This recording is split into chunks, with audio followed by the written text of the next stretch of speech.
All right, y'all, welcome to the Scott Horton Show. I'm the director of the Libertarian Institute, editorial director of antiwar.com, author of the book Fool's Errand, Time to End the War in Afghanistan, and the brand new Enough Already, Time to End the War on Terrorism. And I've recorded more than 5,500 interviews since 2003, almost all on foreign policy, and all available for you at scotthorton.org. You can sign up for the podcast feed there, and the full interview archive is also available at youtube.com/Scott Horton Show. All right, you guys, introducing Jonathan Ofir. He writes for Phil Weiss over at Mondoweiss.net, which means I like him. Friend of Phil is a friend of mine. And this one says, another mainstream Israeli voice warns of apartheid. The Israeli Finance Minister Bezalel Smotrich published a shocking plan. Oh, wait, that's a separate issue. Ben-Yishai finally recognizes the danger. Welcome to the show, Jonathan. How are you doing? Oh, thanks, Scott. I'm doing very well. Thanks for inviting me. Very happy to have you here. So, listen, this is such an important and controversial topic and point to make. About whether Israel is an apartheid state. And, you know, if you say that on Twitter, sometimes people get really mad and say, what in the world are you talking about? So I guess let's start with that, Jonathan Ofir. Why would anyone, much less another mainstream Israeli voice, accuse Israel, our friends, the Israelis, of maintaining an apartheid state? Right. Well, it's important to note here that this person I'm focusing on in this article, Ben-Yishai, he's this veteran journalist. He's now about 80, and you might have noticed him from the coverage on the Sabra and Shatila massacres in 1982. He was the first journalist to enter the camps following the massacres, so he's kind of known from that, and he's he's kind of the elite of the Israeli military journalist establishment. He's the go-to on those things. I see. So it's important to say he is not calling Israel an apartheid state. That's something I also point out in the beginning of the article. This warning about Israel becoming an apartheid state, it started all the way, even Ben-Gurion, the first prime minister, is cited for it. Yitzhak Rabin, Ehud Barak, Ehud Olmert, various prime ministers, they've been warning, of Israel becoming an apartheid state. And their basic point, and I think that's also Ben-Yishai's angle in this, is it's a warning. They've been basically saying, if we don't get a separation from the Palestinians, if we don't get the partition, if we don't get the two-state solution, then we'll have a kind of binational state. And many have sort of claimed that if we'll be a minority ruling a majority without rights, we'll be an apartheid state, right? So it was used like this kind of warning of saying, we've got to make this two-state solution happen somehow, otherwise we'll be an apartheid state. Mm-hmm. Which, importantly, the argument is not that I've ever heard from any of those people that you've named there that, geez, we really should give equal rights to all the Palestinians under our jurisdiction. The emergency is, and this is even, from the liberal Zionist take in America, the emergency is we better let them go so that we're not responsible for them, so that we don't have to give them equal rights in a single state, which is still an improvement over the status quo, but still pretty cynical take too. Yeah, you're right. I agree. That's the attempt. But the thing there is nonetheless, when I wrote this article for Mondoweiss, we've had this discussion, with the editorial, because I kept qualifying, like, what do they really mean when they say apartheid? And the thing is that we need to see if there's a kind of development anyway in what's happening here in relation to what happened when Olmert said it, a decade and a half ago, or when Ehud Barak said it, or when Ben Gurion or Rabin said it. What is being responded to here? And what is being responded to here is basically what you started with, kind of erroneously, with this plan by the other guy, this finance minister. And he's actually not just finance minister. He's got a specifically, like an especially tailored ministry in the defense ministry, overseeing occupied Palestinian territories. Basically, he wants to control settlements and building approvals for settlements and prevent Palestinian buildings and basically, be responsible for destructions of them. So he's got that. They didn't let him become defense minister. There were reports about him wanting to get the defense ministry in the negotiations with Netanyahu, but he didn't get that. They thought that would be a step too far, like too provocative. This religious Zionist furthest messianic fanatical right, getting the defense ministry. But he got something in the defense ministry. And his plan, Smotrich's plan, is actually something that he published, and it's online. He published in 2017 when he was just a lawmaker. He wasn't a minister in the Jewish Home Party then. And I wrote about it at the time, and I called it, his vision for apartheid. And now this Ron Ben-Yishai is saying, look, this judicial revolution or overhaul or whatever that so many Israelis are demonstrating against. There's these demonstrations for democracy, as they're called. I was going to ask you how much that has to do with the occupation, or whether that's just, well, I can leave it at that. Yeah, well, there are those who say it should have a lot to do with the occupation.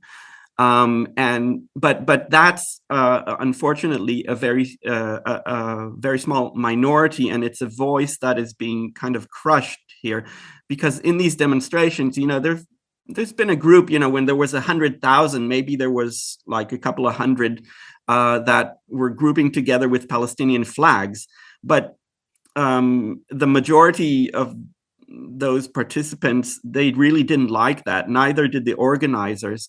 And some vigilantes went over and beat them up and took their flags and stuff like that. But the organizers kind of did it in another, more kind of elegant fashion. They simply decided to flood the demonstrations, which are basically like, they've been weekly, like Saturday demonstrations, flood them with flags, Israeli flags that they bought. And basically have the whole scene flooded with Israeli flags, so that they would drown the scene of Palestinian flags, because they didn't like all the right. Netanyahu's right was also mocking them for, hey, you're treacherous, you're waving Palestinian flags, you want the enemy to win. So they didn't like that. So basically the main dominant voice of these demonstrations is this Zionist nationalist line,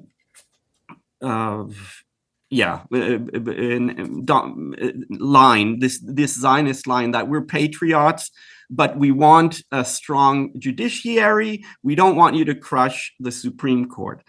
Now, what Ben-Yishai is saying now, back to this Smotrich plan. So the Smotrich plan is basically a plan. I'll make it very, very simple, very short summary. It's saying, okay, we don't want to apologize anymore. We don't want to play like maybe we won't annex the what he calls, Eretz Israel, the land of Israel, the West Bank, the Judea and Samaria, the biblical names. What is really occupied Palestinian territory? No, we'll just, we'll declare it. The Palestinians won't accept it. They don't want to accept it, but that's tough. That's our land. We don't want to apologize. It's all ours. from the river to the sea, it's all ours. Now the Palestinians have to either is accept it officially, and they have to behave themselves. They have to officially accept that they are like a second class, even not even citizens. They're like residents somehow in these enclaves in the urban centers, or two. They can emigrate voluntarily, as it were. Now, this is Smotrich's plan that you're describing here, right? Yes. We might even Israel might even give them economic incentive to help them emigrate somewhere else, just get the hell out. Or three, if they show any sign of resistance, like especially armed resistance, of course, he says the army will know exactly what to do when given the directive. They'll kill whoever needs killing, collect all the weapons to the last bullet, and subdue them like that. So basically, it's like accept apartheid, emigrate or die. That's basically Smotrich's plan, and that plan is very, very explicit in this way. So that's why someone like Ron Ben-Yishai, who is not a leftist in any way, he's a very militaristic. You could call him a centrist in Zionist relativity, but he's a military establishment guy. Colonel, lieutenant colonel in the reserves. He's saying, oh, that's apartheid. He's already calling that apartheid in his title. Because if that was that explicit, then if everything was officially annexed, if it was all official, accept apartheid or emigrate or die, then no one would be able to hide that it's apartheid. And he's saying, Ben-Yishai is saying that there's an aim in the assault on the wish to reform the judiciary that is coming from the government. And it's not just to help Netanyahu's corruption cases, it's also to prevent the Supreme Court from being a hurdle on the way to this plan. And he's saying Smotrich is now positioned to realize it's called the Decisive Plan, or he calls it also New Hope, from 2017. He's in the right place now as a minister to actually make that happen. So it kind of takes us back to the apartheid, right? Mm-hmm. Because when you asked your question about who's saying apartheid and how can you say apartheid, well, okay, at this point, a lot of people are saying apartheid. Basically, the human rights community, including Human Rights Watch, Amnesty, and also the Israeli B'Tselem, who came out first, actually, with their apartheid report, have been saying this. They've all issued reports that saying that Israel practices apartheid. They've had different focuses, but and importantly, in it, I think a big deal that they all did that in 2021 after the I'm sorry, I forgot the exact name of it, but the "This is our land, not your land" law was passed, and then they all said, "All right, that's it," because now there's and also I guess Netanyahu had announced a sort of half-aborted official annexation of the West Bank as well, and they said, okay, so now, in other words, the pretension that you don't have any freedom now. You don't have any rights now, but one day we're going to give you independence and a state, and then you're going to have your rights then. That pretext was now shot. And without that excuse for why they don't have rights now, that they're going to have them someday, then what does that mean? That means the status quo holds, and then, as in you were citing Netanyahu's statement before, all of Judea and Samaria belongs to Jews, not to the Palestinians at all, the Christians and the Muslims there at all. And so that's the deal, right? It's been apartheid for a long time. But now the phony pretension that someday it's going to not be because there's this solution over the horizon, now that that's over, now Human Rights Watch and Amnesty have to admit it.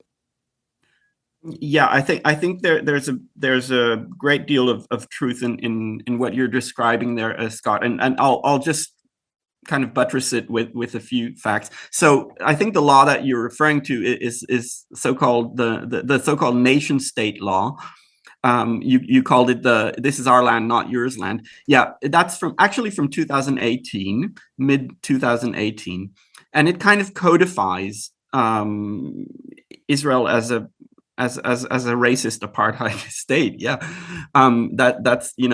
that's my reading of it. But it's a process. And to support what you're saying, you can look at Kenneth Roth. He was the director for 3 decades, I think, of the Human Rights Watch. He's left recently, and there was a big controversy about whether he would receive fellowship at Harvard, and they tried to prevent it at Harvard, and there was backlash, and he got it. But he is saying that yes, this was a process, and what kind of really led to doing this, to actually calling Israel an apartheid state, or analyzing how it practices apartheid as a singular state.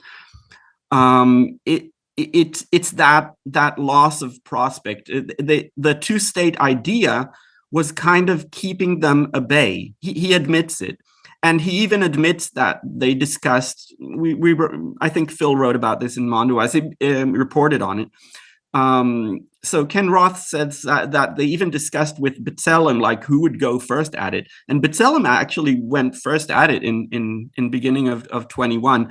And then came Human Rights Watch, and last year, 22, then came Amnesty, if I'm correct. So basically, they're not the first ones. That's important to say. I mean, human rights organizations like Al-Haq, Al-Mizan, they've been saying it before them. And there was, by the way, a great report from 2017 by Richard Falk and Virginia Tilley, commissioned by a UN agency, ESQA, Economic and Social Commission for West Asia. Great report about Israeli apartheid, basically from its inception. And this is something that Amnesty also joins, that the apartheid policy was actually present from the beginning. Yeah. Human Rights Watch are a bit more cautious in that sense, and Bezalel a bit more vague in that sense. But Bezalel went out first of those three, and I mean, from Bezalel, Human Rights Watch, and Amnesty, and said this is a regime of Jewish supremacy from the from the Jordan River to the Mediterranean Sea. Right. So they called it a single apartheid regime, and that was also definitive. They said, we've been monitoring, human rights abuses in the occupied Palestinian territories for 3 decades, but we've been looking at it as a one territory, and there's another regime there. And no, it's wrong to look at it as a dual regime. It's a one regime of Jewish supremacy. So that view of things, it did come out of the loss of that prospect of the that supposed two-state solution. Mm-hmm. And I think it shows also that also for people like Ben-Yishai, that idea of a two-state solution has been important to shield. Right. To shield from the accusation or the analysis of apartheid, because you're right, exactly like you say, if it was temporary, if the occupation is just a temporary matter, and never mind that it's gone on for 56 years, if it's a temporary matter, then somewhere in the undefined horizon, all of this is going to change. But if it doesn't change, then it's what it is.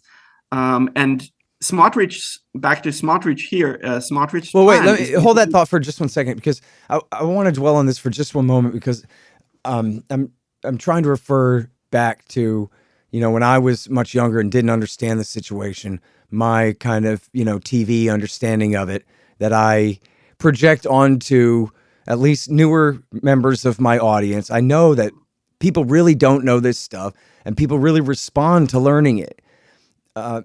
Because there's so much confusion here. One of the main tactics, or I don't know if this is a deliberate tactic, but one of the effects of the framing land for peace going back to the 1990s, or, this promise of a two-state solution one day. It sounds to American ears like terrorists are extorting land from Israel. And Israel, geez, for some reason, the horrible American government is encouraging them to give up land to this terrible extortion to these foreign invading Arab terrorists who are trying to steal their Israel away from them. And they don't ever say on American TV, no, the Palestinians were there first and they're still there. And this Israeli state has sprung up all around them, and they're essentially now kidnapped and locked in the basement on their own territory. And so there is always kind of this confusion where Palestine is already the state next door that's invading and harassing and using terrorist attacks against Israel. But also someday maybe there will be a Palestinian state. And the reason why is because TV just doesn't say that, look, Israel controls all the land from the river to the sea. And millions of Palestinians are still there. They could cleanse a certain number of them, but not enough for their purposes, hence the conflict. So, I like to make the analogy because, of course, the hawks in America love to make the analogy, like Ben Shapiro loves to pretend that when there's a conflict between the Israeli government and Hamas, that what would you do, he'll say, if Mexico was firing rockets over the border? So now it's an international border. And of course, Mexico means the sovereign government in Mexico City and their armed military force. What would America do if Mexico attacked us? We'd kick their ass is what we do. But that's not what's going on here at all. These aren't Mexicans. These are Indians locked in a reservation, already conquered on U.S. soil, completely surrounded with a wall around them and constantly being bombed. And so, in other words, it's much more like an Attica prison riot than an invasion across a foreign border. But nobody ever tells the Americans that. So that's why I like to. And I like to go ahead and if I feel like I need to, if we're getting too deep in the weeds, I want to zoom out a little bit so that people understand. That's what we're talking about here. I mean, ask yourself, why would Phil Weiss and Jonathan Ofir and so many other, even millions of American Jews be so critical of Israel? It's because what Israel's doing is wrong. That's why, right? It's not a fight about Jewishness or Judaism or who's in and out in the diaspora or this or that. It's the apartheid. It's the mistreatment of millions and millions and millions of essentially captive Palestinians. Yeah, I agree with you, Scott. I just have to correct you if anyone got the impression or you got the impression that I was an American Jew. That I'm not. Oh, I'm sorry. I did have that impression. That was my mistake. Well, I was in the USA as a kid. That's another story. That's where I might have the accent from Houston, Texas, even. Well, you don't really sound like a Texan. But anyway, go ahead. No, I don't. I'm just teasing you. Go ahead. So, where are you from? I come from Israel. I grew up in Israel. Yeah, so never even mind. Why would American Jews say that? Why would an Israeli Jew say that? Right? It's because there's a problem here, right? That's all it is. Yeah. No, it's true. This is very much a question of framing. And I think Noura Erakat, you know her, I think. Yes, I spoke to her one time, a long time ago. Yeah, she wrote a great article about this, this argument of self-defense. Every time Hamas fires rockets, Obama or whoever it is, come out and say Israel has the right for self-defense, right? So she's writing this article that an occupier doesn't actually have the right of self-defense in international law. To defend themselves against the people they're occupying. They might say they're doing it, but while they are occupying, they are still carrying out the act of aggression of the occupation aggression. So they can't defend against those who are resisting the occupation, and whatever, you can discuss the means of resisting that occupation. Okay. And it's true that Gaza is the most extreme case of Israeli occupation, because on that notion, on that term, there's a big discussion. Is Gaza occupied? Yes, Gaza is occupied. The UN knows it. Even the U.S. State Department knows it. But Israel created this mirage, this deceiving image that Israel just left Gaza in 2005 because there was the disengagement, right? But Israel never really left Gaza. What Israel did was it decided that it wasn't worth it, maintaining the 10,000 settlers in such a small zone that was, of course, hostile to them, and having so many soldiers, and not worth it. Too many Palestinians in Gaza, now about 2 million. Better do it in the West Bank, but they left the settlements, the colonies, basically, we can call them. They left them, and they left a couple of settlements in the West Bank, and then they said, okay, we're out of Gaza.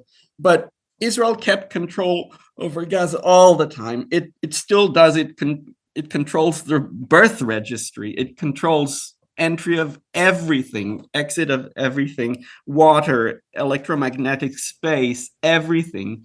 And it basically chokes Gaza to a level of being unlivable, as the UN already estimated. It's officially unlivable, uninhabitable. Sarah Roy, of Harvard, she was saying that children are slowly being poisoned by the unpotable water that they consume. Gaza is an extreme case, but what Israel did, if you want to get into those weeds just shortly. So what Israel did with Gaza, it officially disengaged from Gaza. Mm-hmm. And shortly around that time, an advisor for Ariel Sharon, he was the prime minister at the time, his advisor, Dov Weissglass, he explained, there's an article in Arts, even he explained what the purpose of that disengagement was. He called it formaldehyde, that it would basically freeze the peace process, because no one would ever, after Israel, disengaged, went out of Gaza, no one would ever talk about the West Bank anymore. And Israel would be free to realize its settlement plans. And there wouldn't be talk of a peace process. He says all this peace process, it would be stopped until he said it would stop. It would not be there until it would be there when Palestinians turned into Finns. He said, like Finnish people, right? Right. It wouldn't happen.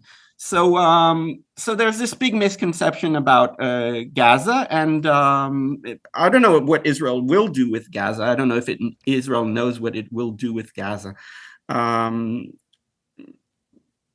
But what Israel is doing, its big arena of colonization is clearly the Palestinian West Bank. Right. Wait, hold that thought for just one second. I wanted to make sure that people can find this footnote easily here around here, just in case anyone missed it. It's just an audio podcasting.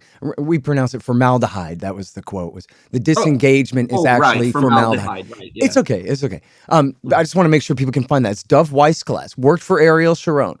Was essentially laughing and mocking the Palestinians. Yeah. That's right. We're disengaging, but what we're really doing is we're screwing the Palestinians by doing this. It means we don't have to negotiate with them anymore. Divide and conquer. Simple as that. Yeah, and he said it was with the blessing of both houses of Congress. That's how he said it. Yep. Sorry, hang on just one second. Hey, y'all, Scott Horton here for Tennessee Hot Sauce Company. Man, this stuff is so good. They got all different flavors. Garlic habanero, honey habanero, pineapple habanero, poblano jalapeno, and the blood orange ghost. They're all so good, I swear. And for a limited time, Tennessee Hot Sauce Company is featuring official Scott Horton Hotter Than the Sun thermonuclear hot sauce. It's full of Carolina Reapers, scorpion peppers, Dr. Pepper, hydrogen isotopes, and all kinds of things that'll burn your tongue clean off. Seriously, it's really good. Get yourself a hot sauce subscription.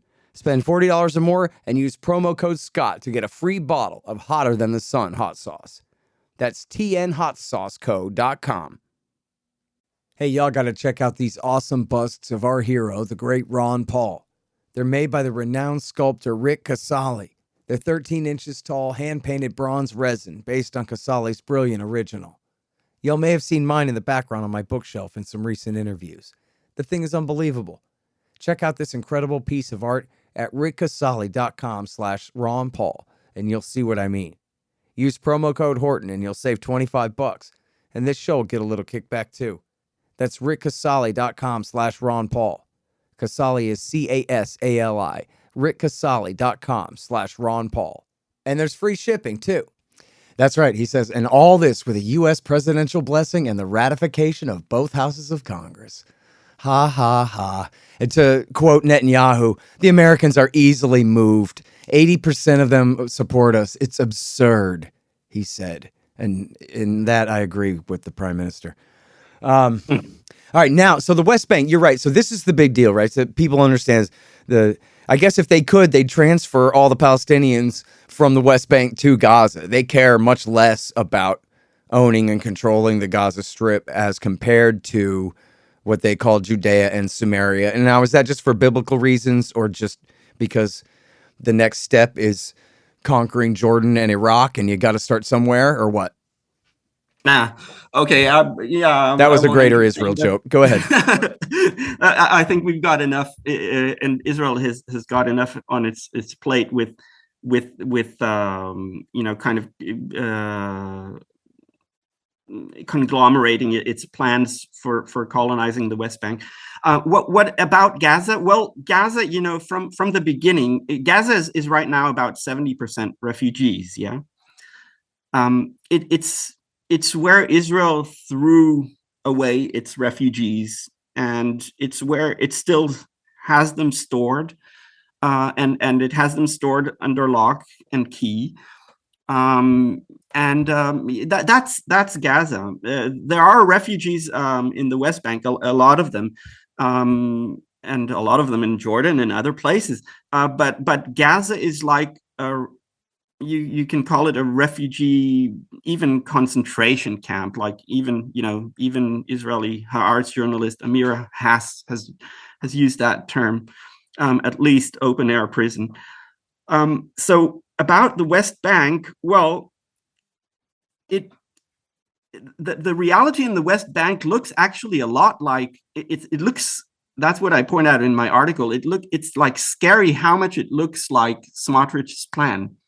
Because Israel actually controls the Oslo agreements of 93, 95. They stipulated that there will be, a temporary. They were supposed to be like temporary for about 5 years until so-called final settlement is negotiated within 5 years. That there would be these areas like Area A, B, and C, and that. Those are areas in the West Bank, and that Israel would control Area C fully. That's 61% of the West Bank. Then there is another area. Areas A are like Palestinian urban zones controlled by the Palestinian Authority, and areas B are kind of surrounding those enclaves a little bit. The periphery around those enclaves. That's Area B. And that's even where that Netanyahu quote about how absurd it is that America goes along with Israel comes from. Is he's telling this family, I guess supposedly the video recorder should have been stopped, but it wasn't. And he's telling them, yeah, that Bill Clinton's such a sucker. And I made him do a Monica Lewinsky on me, man. I get whatever I want from that tool. Like, for example, I told him, oh, yeah, but not Area C. And then guess what? Area C's the whole damn West Bank. Ha, ha, ha. He's so stupid. Yeah, well, That's a direct translation. No, it's close paraphrase. No, that video, yeah, I know very well. Not that the Israelis tapping Bill Clinton's phone while he was compromising himself with Monica Lewinsky had anything to do with his position on Israel-Palestine, though. Okay, sorry, that was a joke too. Go ahead. Okay, I'll let you do that. No way. That video where he's talking to the settler family, I think it's in 2001. He's not even in politics at the point, and he's saying, you know, I found a way how to you know, circumvent the problem of the Oslo Accords, because the Oslo Accords were talking about gradual withdrawals of Israel, and eventually, you know, you'll have something that looks like a state, really, a Palestinian state. I mean, a contiguous Palestinian state eventually. But he said, "Oh, I just said, well, you know, we have this clause there that military zones are not to be withdrawn from, and I said, you know, as far as I'm concerned, the whole damn Jordan Valley is a military zone, so we're not getting out of there," and so on. Yeah, and he kind of brags about how he circumvented the problem of the Oslo Accords, and it's actually very it's very general, and but it's depictive of what Israel actually did. It used the Oslo Swiss cheese model, basically, because if you look at that Area C, it's not like a block. It's like it's the whole West Bank with holes in it. So it surrounds all of those areas B and A as small islands in this archipelago of it's like 165 small islands inside this Area C cheese. So basically, when we talk about Smotrich's plan about, you know, those Palestinians being in those urban enclaves, he talks about, so it's Nablus, Jenin, Bethlehem, and so on, you know, some enclaves that Ramallah and so on, those enclaves already exist in this frozen Oslo model. And Israel has so far, you talked about Netanyahu and annexation. Netanyahu has toyed with this annexation thing. Also, Naftali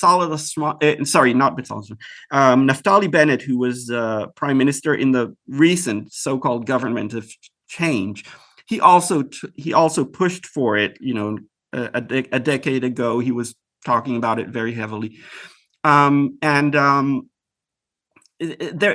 Israel is kind of toying with this: shall we formally annex or shall we not formally annex?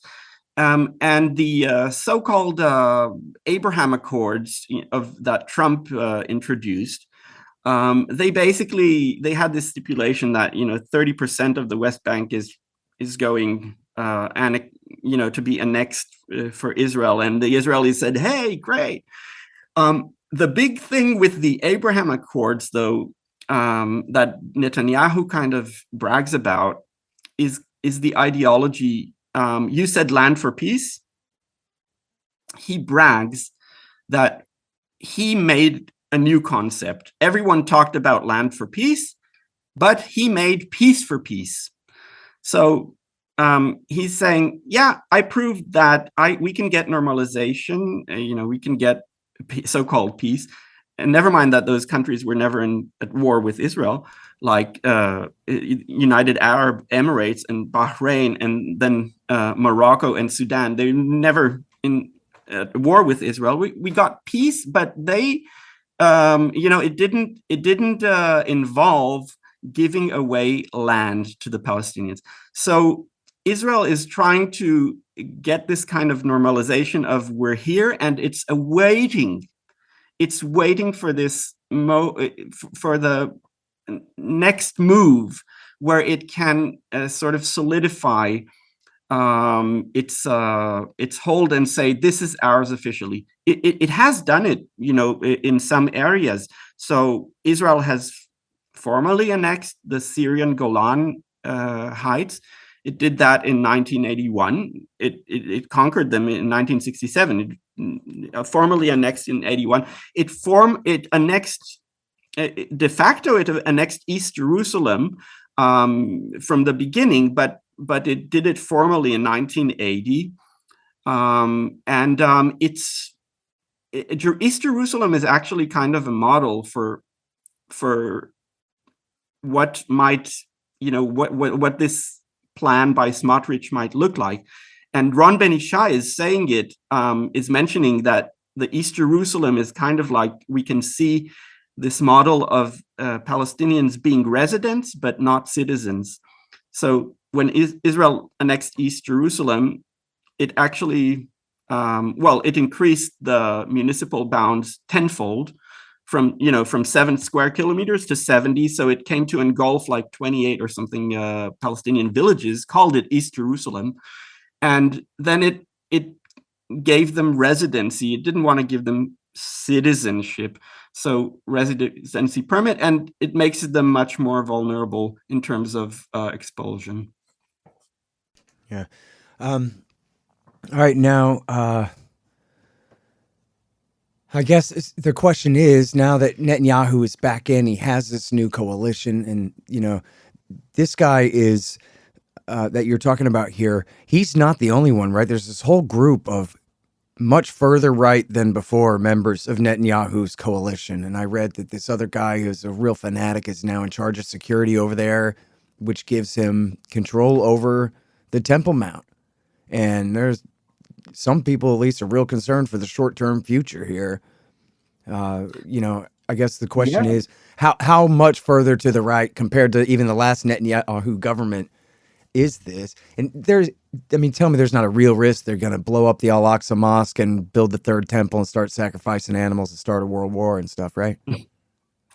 The blowing up, there have been those who have wanted to do it, and there's a whole They've tried before, Yeah. I know the Shin Bet busted. I think I read a thing where the explosives were in place when the Shin Bet busted them before.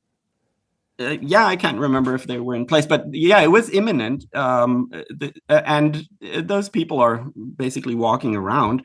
There's this whole movement, the temple movement, and they're educated. They have, kind of tentacles in the education system, and they have these education programs. At least were funded by the education ministry about the educating about the love to the temple, and kind of planting this idea of, right now there's this the Dome of the Rock there, and there's this Al-Aqsa temple, but really, really that's where the old Jewish temple is supposed to be re-erected.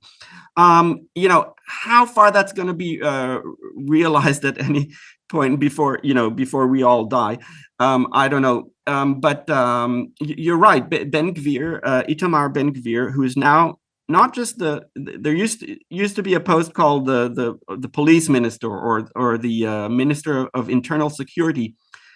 He negotiated a ministry that is called a Minister of National Security, and it's kind of expanded ministry, and it gives also more direct control over the border police, which is working more specifically policing more specifically paramilitarily in the occupied Palestinian territories in the West Bank. He went up. One of the first things he did, like 5 days after he was sworn in, he went up to the Al-Aqsa temple and showed them who's boss and stuff. And the thing is that something very interesting happened with this guy, Itamar Ben-Gvir, who is a Kahanist. I mean, he is admirer of the Rabbi Meir Kahana, who is in your country, USA.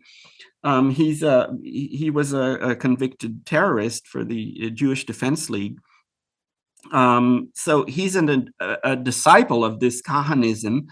Kahana was even banned from the Knesset in the late 80s for racism, believe it or not.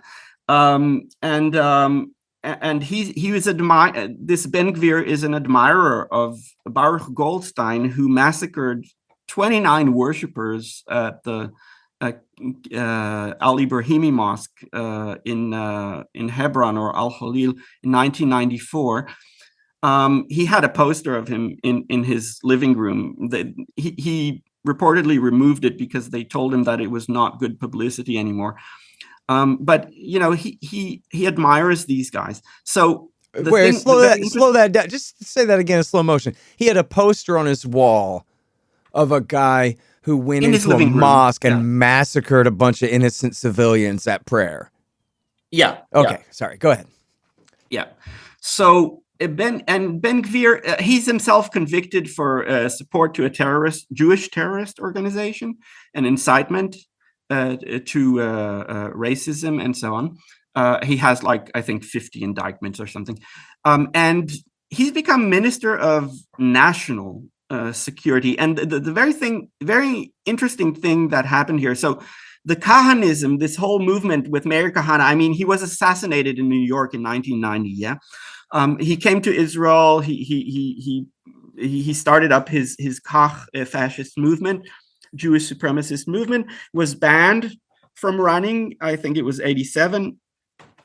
And they basically outlawed him for racism. He was so explicit in it. And that whole movement was kind of outlawed and went into the underground, as it were. But it got itself mainstreamed through people who actually are part of even the Likud, even in the Likud, like Kahanist ideologues within the Likud. And they slowly made their own revival. And this Ben-Gvir's party is called Jewish Power. And Netanyahu worked hard to merge him for the last elections. Mm-hmm. He worked hard to get him merged with Bezalel Smotrich's religious Zionism. So you get these two extreme right Jewish extreme fundamentalists. And Smotrich is not even the furthest of them. Ben-Gvir is further right. And at first, Smotrich seems to have more votes going for him with his religious Zionism than the Jewish Power, right? But when Ben-Gvir came in, he started gaining votes and he started gaining popularity. And suddenly the polls were saying, hey, wait a minute, if Ben-Gvir leads this religious Zionism conglomerate, then he's actually going to have more votes going for him than Smotrich. Sorry. Anyhow, they became this Jewish Power. They became like the kingmakers of Israeli politics. So this religious Zionism, this Jewish Power, and they had a little other party which is an explicitly anti-LGBTQ party.